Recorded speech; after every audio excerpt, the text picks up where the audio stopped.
Well, here we are with another plum recipe. I'm still got plums, and I got this recipe. It's actually a ball recipe, but I got it out of the Complete Book of Home Preserving, and one of the reasons I like this book better than the other one is because this one will tell you how many cups of something you need as opposed to how many pounds. So for this recipe right now, you have to have, it's a plum sauce that you use like to dip egg rolls or Asian stuff. It's also really good over chicken or pork chops, that kind of thing. Anyway, 2 cups of brown sugar, 1 cup of sugar, 1 cup of cider vinegar, 3/4 cups of finely chopped onion, 2 tablespoons of hot pepper like a jalapeno or an Anaheim, New Mexico green chili poblano, those kinds of things. Anyway, so I've got some of that, and 2 tablespoons of mustard seed, which I didn't have mustard seed, so I'm just going to substitute about half of the powdered mustard. It's really just for flavor. A tablespoon of salt, 2 garlic cloves finely chopped, a tablespoon of finely chopped ginger root, and 10 cups of pitted chopped plums. So what you do to begin with is, in a large stainless steel saucepan, combine the brown sugar, the vinegar, the onion, the chili pepper, the mustard seed, the garlic, basically everything except for the plums, and you bring it to a boil. And then when it's boiled, then you put the plums in and you bring them to a boil, and it says that you really have to add the plums, return them to a boil, and then reduce the heat and boil gently, stirring occasionally until they're thick and syrupy, which will take about an hour to 2 hours, depending. It says an hour and 3/4, but who knows. So anyway, we're going to put all this in here, then we're going to get it to a boil. And I used my chopper on those peppers, so I didn't have to worry about getting the seeds and the hot stuff on my hands, because that's kind of dangerous. So we'll take you over here, put this on the stove. There we go. I'm going to turn that on and we'll get it to a boil, and I will come back to you when it's boiled and we'll put the plums in. And while we're waiting for that to boil, I wanted to point out this recipe uses cider vinegar. And you need to be careful when you choose things, because you know all of the vinegar used in canning needs to be 5% acidity.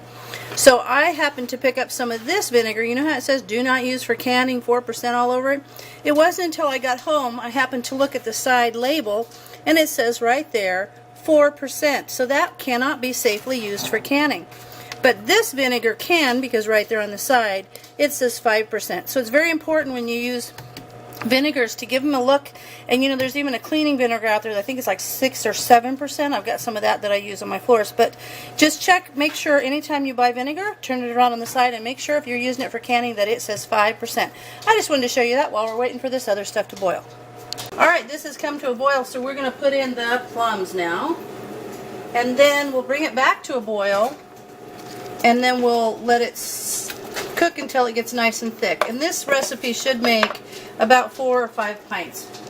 So I'm going to mix that up, and it smells good already. But once it comes to a boil, then I'll turn it down to a simmer and we'll let it get thick.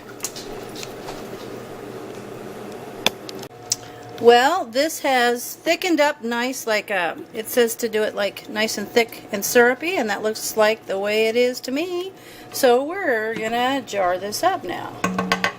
So here, I'm gonna get a jar.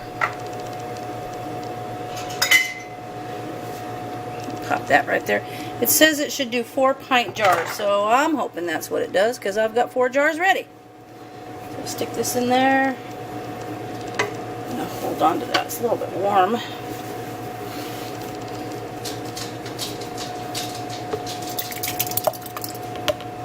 And the instructions say to ladle the hot sauce into the jars, leaving a 1/2 inch head space, remove air bubbles and adjust the head space if necessary. Then wipe the rim, center the lid on the jar, screw the band down, and then we're going to process this in a boiling water canner for 20 minutes. So let's get a little 1/2 inch, that's about right. Ooh, that looks really good. Perfect. Smells good and it looks good. So this is something you could put on pork chops, or you could use as a dipping sauce for egg rolls or things like that. Put a lid on there and put a ring on. Whew, that's a hot jar. So I'm going to put it back in my canner and we'll get the other 3 done. And then I'll bring you back when we're done. Well, we ended up with 5 pints of plum sauce.